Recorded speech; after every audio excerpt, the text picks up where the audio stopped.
Bonjour les passionnés, Jonathan de la chaîne Spirituosité. Maintenant, autour du Springbank 18 ans, le troisième vidéo de la petite série des produits Core Range que je voulais vous présenter de la distillerie Springbank. Springbank est une distillerie d'Écosse dans la région de Campbelltown qui font plusieurs produits, de produits de Hazelburn, Springbank et Longrow. Hazelburn étant des produits absolument non tourbés, Springbank des produits légèrement tourbés et Longrow des produits très tourbés. Et tout est fait sur place chez Springbank. Donc, ils font leur maltage et ils font le reste du produit, pardon, la distillation et la maturation. Et justement, c'est ce qu'ils peuvent faire, contrôler lors du maltage l'influence de la tourbe sur le produit final. Donc, pour le Springbank 18 ans, qu'un produit quand même un peu plus difficile à trouver, beaucoup de variations d'année en année, même au niveau de l'assemblage. Moi, c'est l'édition 2023 que j'ai. Et c'est un assemblage de 65 de fût de sherry, 20 de fût de bourbon et 15 de fût de rhum, d'ex-rhum. Donc, l'intégration des fûts de rhum est quand même fréquent chez Springbank. Et, mais ce n'est pas toutes les années qu'ils utilisent le même ratio. Dans le 18 ans, surtout, là, il y a beaucoup de 18 ans qui sont quand même assez différents au niveau de l'assemblage. 18 ans, c'est quand même un âge un peu spécial pour les whiskies d'Écosse parce que c'est souvent rendu à cet âge-là, les produits sont quand même plus chers. Mais inversement, ce qui se passe au palais puis dans notre Glencairn n'est pas toujours à la hauteur de ce prix-là. Il y a souvent des produits qu'on a été déçus un petit peu lorsqu'on arrive à un age statement de 18 ans. Et des fois, c'est merveilleux, comme des fois, c'est un peu moins merveilleux. Mais la plupart du temps, c'est toujours cher. Fait que c'est pour ça que c'est comme un âge un peu spécial, ce qui n'est pas toujours. C'est un peu qui est au double, mettons. Dans ce cas-ci, très belle surprise pour le Springbank 18 et surtout pour l'édition 2023. Donc, on a un produit qui est quand même légèrement tourbé et on sent autant au palais qu'au nez qu'il y a un peu de tourbe.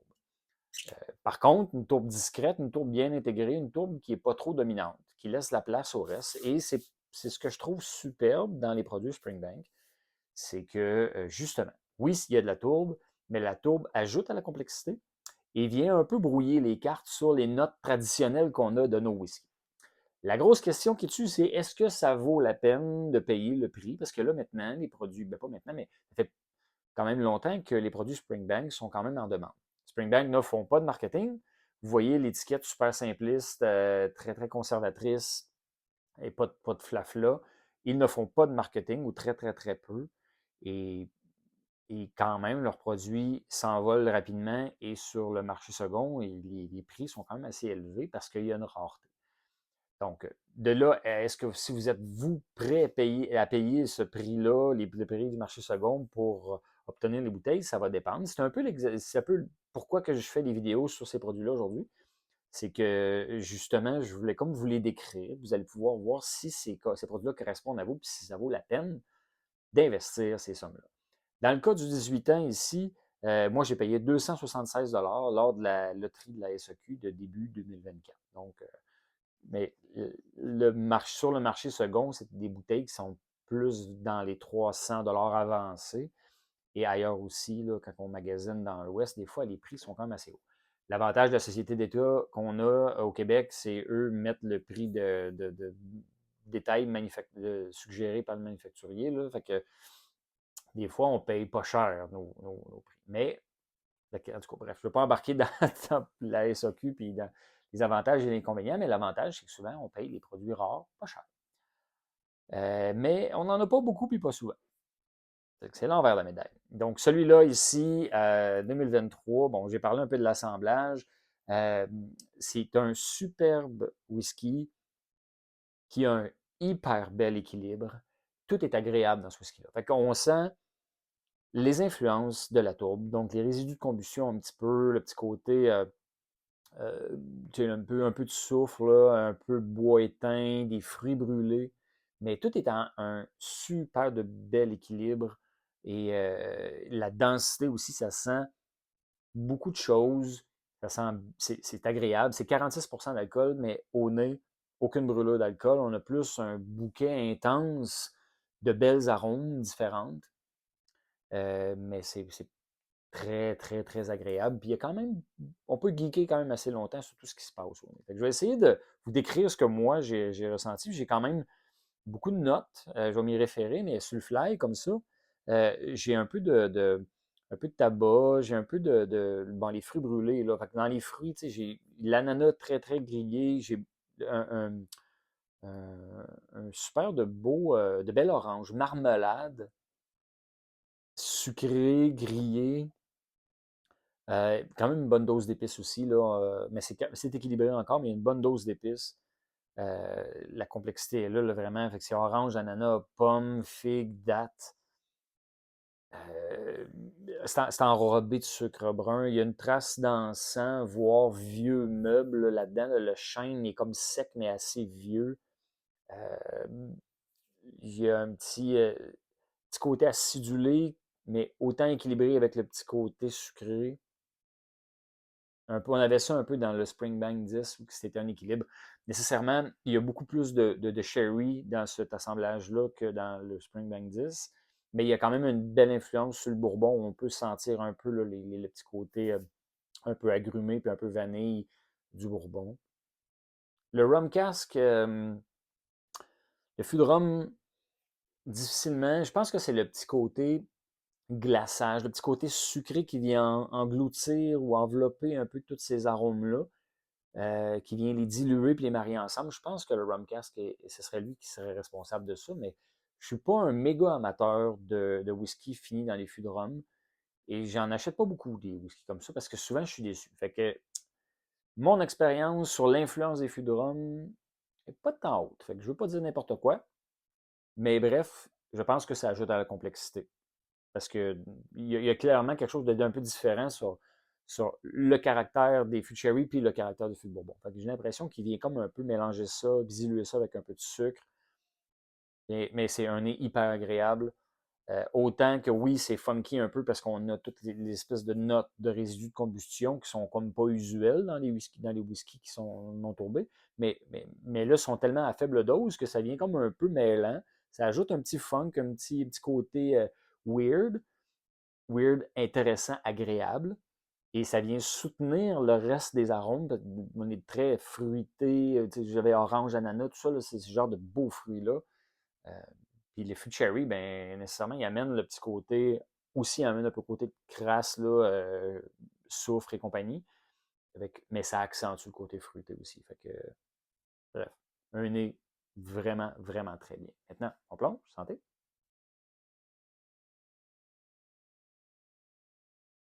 Hmm.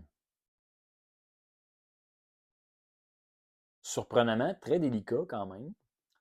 Euh, Ça commence avec un peu de tourbe, discrète, et puis une petite amertume fruitée qui vient comme terminer ça, vraiment axée sur une amertume d'agrumes, mais on est très près du citron orange, euh, peut-être même pamplemousse. Ouais, c'était plus une amertume de pamplemousse.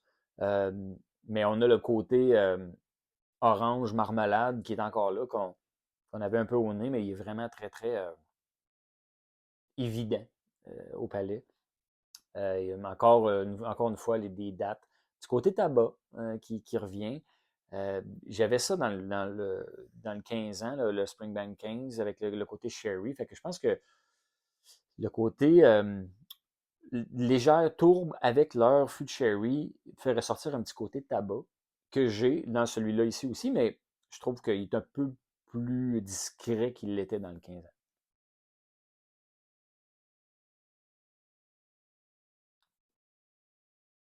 Mais curieusement, il y a comme un petit côté crasseux, bon, soufre. Mais curieusement, ça me rappelle un peu à du bitume chaud, là, un peu asphalte qui vient d'être étendu quand on passe près des camions lorsque c'est la construction sur la route, qu'on passe près là, de où ils appliquent là, le bitume, un petit arôme qui vient de là, qui est intéressante, parce qu'elle est comme un peu fruitée, cet arôme-là. Euh, ça fait spécial, mais c'est bon. On a souvent ces arômes-là beaucoup plus forts dans les gros produits d'Ayla, Ardbeg et Lafroig, pour les nommer. Là. Surtout Ardbeg, qui a un côté créosote, combustion, produit pétrole, ben les deux, la Frog aussi. Fait que c'est des produits qui sont quand même assez intenses côté tourbe. Dans ce cas-ci, on a une pointe discrète de ça qui plane au palais. Là. Je ne veux pas dire fait que c'est beaucoup moins intense, mais c'est là pareil, on peut la reconnaître. Ça sonne bizarre, mais c'est bon.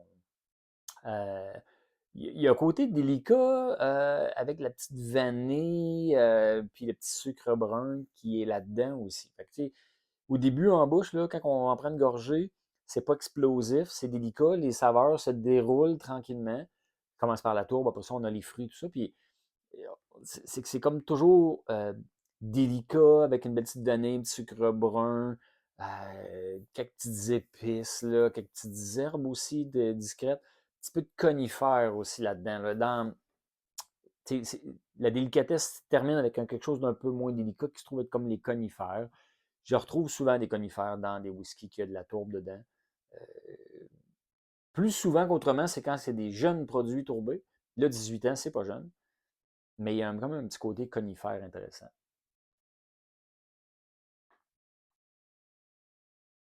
Mais le côté conifère, il est là, mais tu sais, j'ai geeké, là, il est en arrière. À la fin, mais au début, c'est plus la belle amalgame, un peu de tourbe, un peu fruit, un peu de l'amertume qui est quand même assez là. Fait qu'on a un produit surprenamment délicat au palais, euh, encore une fois bien équilibré, bien monté. Il nous laisse une finale assez longue, mais plutôt délicate.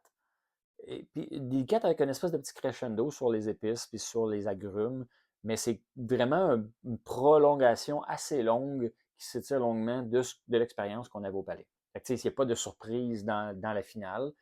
Elle n'est pas explosive, mais mettons, là, je suis là, je parle, j'ai pris ma gorgée, ben, elle revient, puis elle gagne un petit peu en intensité doucement, puis elle s'étire quand même assez longtemps. Fait que c'est là l'avantage des whiskies plus vieux, puis bien montés, même si c'est juste 46% d'alcool, la finale de ce produit-là est parfaite. Là. C'est une belle finale longue qui est entre deux gorgées, qui s'étire assez longtemps pour nous rappeler ce qu'on avait comme expérience au palais. Je l'ai encore. Là. Pendant que je vous parle, c'est sûr qu'en parlant, là, mon oesophage travaille beaucoup, je salive beaucoup, ma bouche bouge, je libère tout ce qui pouvait être pris au palais, puis j'ai encore les épices, j'ai encore le petit côté marmelade, la petite amertume d'agrumes, euh, puis les petits restants de tourbe, le petit soufre, j'ai encore ça là, pendant que je parle. Fait que, c'est une finale longue, intéressante, un peu copier-coller de ce qu'on avait au palais. Euh, mais je vais retourner pour voir la texture. Je ne suis pas un gars de texture, je vais voir si on a une texture intéressante avec ce whisky-là. Hmm. Texture moyenne. C'est pas trop liquide. C'est pas très visqueux. C'est entre les deux. Belle texture, correct. Pas tout much. Je pense que ça aurait pris plus de taux d'alcool pour nous livrer, mais d'après moi, un produit comme ça, dans les 50-54% d'alcool, doit avoir une texture vraiment très incroyable. J'ose pas m'imaginer le prix, parce que ça doit être hors de prix, mais une texture superbe quand même, qui est à la hauteur d'un produit core range comme ça de 18 ans. J'espère que ça vous a aidé un petit peu à voir ce qu'étaient les produits Springbank et voir ce qu'était le 18 ans, surtout pour cette vidéo-là ici. Et comprendre un peu pourquoi cet engouement-là sur les produits, surtout sur le second marché. Springbank font d'autres produits aussi, comme les local barley, qui viennent de fermes alentours. Ces produits-là sont juste hors de prix, ça n'a pas de bon sens. Ils sont rares et ils sont très chers. Et il y a aussi les produits un peu plus spéciaux avec des finishes spéciaux, comme dans le cas du 10 ans. Souvent, il va y avoir 10 ans Palo Cortado, Amontillado. Il y a plein de sortes de fûts exotiques pour le 10 ans. Il y a des produits, j'ai vu un 5 ans, puis d'autres aussi, des fûts de rhum, des 100% ex-bourbon. Bref, ils ont beaucoup de produits qui sortent des sentiers battus, qui sortent de leur core range. Tous rares, tous chers, mais si c'est des produits qui correspondent un peu à votre budget quand vous envoyez un passé, si vous aimez un peu ce que je vous décris, puis vous aimez explorer ce type de whisky-là, ben, n'hésitez pas parce que les bouteilles restent rarement longtemps sur les tablettes. Santé!